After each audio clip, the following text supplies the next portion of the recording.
to the Civil War Collectibles channel. My name is Steve Munson, and I am the Civil War Guru. And today, in here for appraisal, is something that really sets me on fire. This is an 1850 foot officer sword belonging to Ralph Hunt of Ohio. Ralph Hunt was a member of the 1st Kentucky Regiment. And this regiment was formed in Ohio. And why was it formed in Ohio? Because at the beginning of the Civil War, Kentucky was neutral. So regiments were formed either in Indiana or Ohio. So the 1st Kentucky was comprised of volunteers from the state of Kentucky. Then they filled in with Ohio members. And Ralph Hunt was from Springfield, Ohio. So he joined the 1st Kentucky Regiment in 1862. His rank, lieutenant. He started out in 62 as a lieutenant. And once they formed the regiment, they headed into the western part of Virginia, which is now West Virginia. And during the first battle in that particular area, Lieutenant Hunt was engaged. He was in close combat. According to his diary, before he was captured, he shot a rebel soldier right between the eyes.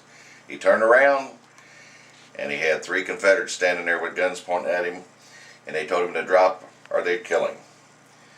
So he was captured in the western part of Virginia in 62, and he was sent to the infamous Libby Prison in Richmond, Virginia.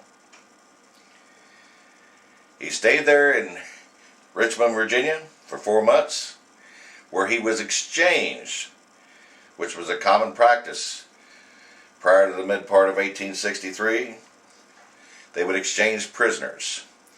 So he was exchanged for a North Carolina officer, and he left Richmond, and they had sent him on a train from Richmond to Charleston, to Atlanta, to Knoxville, and then back to the state of Kentucky, where he rejoined the 1st Kentucky Regiments. Now this particular sword has a wonderful inscription on it, which the cameraman will show you the close-ups on it. It is between the top mount and the second mount. Right here, it's very simple. It has his name and his regiment on it. And as you can see, this sword is hard used. Lieutenant Hunt, after returning from his imprisonment in Libby Prison, was promoted to captain. He rejoined his regiment and headed to the Battle of Shiloh. And after Shiloh, he went to Stones River. He fought in all of the Western Campaign through Atlanta. And after the Battle of Atlanta, he resigned his commission and returned to the great state of Ohio. And what is so exciting about this sword is where the sword hung in the house of the Hunt family after the war. And this is part of the great providence which links Kentucky and Ohio together. His family bought the house from the famous Kentucky frontiersman Simon Kenton. Simon Kenton was on the same level as Daniel Boone and all the great Kentucky explorers. And a great footnote about Simon Kenton was, in the state of Ohio, the last Indian that was killed in the state of Ohio was killed on the Simon Kenton farm trying to break into the facility there. So this particular sword hung in the Hunt home / Simon Kenton home. It has fantastic provenance. We have here, which the cameraman will get it, we have a great photograph. This was put together by the Historical Society of Capt Hunt. He's sitting there. His brother, who's on the opposite page, the cameraman will get there in a second, he joined the Ohio Artillery. And both of these gentlemen survived the war. And then also, upon researching this, a fantastic thing happened. We went to the Historical Society, and they had all his original letters from Libby Prison to his family. So there's 62 pages out of his journal while he was in prison, in Libby Prison. So there's great research, fantastic providence on the sword, and a kind of a unique thing on the sword itself. On the top ring, the cameraman will get it here in a second.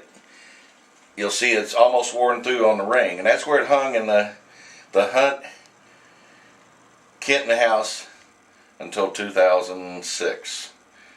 It never left the hallway. As far as from a collector standpoint, there's tons of research that's been done on this thing. And Kentucky items are so far and few between, and as far as collectability, anything from Kentucky is highly desirable. In this particular sword, we're going to give it a value between $6,500 and $7,500, just because of all of the uniqueness about it, the history, being ID'd on the particular sword itself, the 62 pages of his diary from Libby Prison. We have copies of that. And this historical society up in Ohio has this volume after volume of additional information on this particular gentleman, Mr. Hunt. But if you're into collecting, this is kind of, what you like to see. An item that has impeccable provenance that goes with it. Great history. A guy that was in the thick of all the fighting in the Western Theater. And from the old Civil War guru here, I'm going to walk away excited. So have a great day.